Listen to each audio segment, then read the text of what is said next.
تو میری یہاں پہ کیونکہ سی ڈی اتھارٹی بھی ہے, فوڈ اتھارٹی بھی ہے, تو ان سے ریکویسٹ ہے کہ ایک تو میک شیور کریں کہ یہاں پہ ریمپس ہونے چاہیے مارکیٹس میں, اور گورنمنٹ نے جو کہا ہوا ہے کہ ہر جگہ پہ 30% جو ہے ہر چیز پہ ڈسیبل پرسنس کو ڈسکاؤنٹ ملنا چاہیے, تو اس چیز کو بھی امپلیمنٹ کروایا جائے کہ ایٹ لیسٹ ہمیں دوسروں سے ڈسکاؤنٹ پہ چیزیں بھی ملنی چاہیے. بالکل, ابھی جس طرح سے عائشہ نے بتایا کہ بہت ساری ایسی جگہیں ہیں جہاں پر ضرورت پڑتی ہے ریمپس کی, تو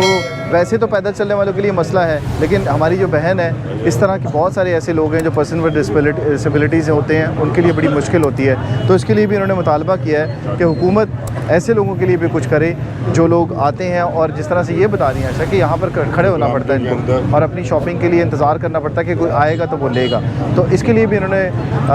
ایک سجیشن بھی دی ہے اور مطالبہ بھی کیا ہے کہ جس طرح سے گورنمنٹ باقی جگہوں کے اوپر کچھ جگہوں پہ جس طرح ایئرپورٹ کے اندر ہوتا ہے, سنیماز کے اندر ہوتا ہے, باقی جگہوں کے اوپر ہوتا ہے, ایک ریمپس بنے ہوئے ہوتے ہیں, اور اس کے ساتھ ساتھ جو ہے وہ پارکنگز باقاعدہ الگ بنائی ہوتی ہیں. تو اس پہ ان کا کہنا ہے کہ ان مراکز کو بھی اس طرح سے کیا جائے.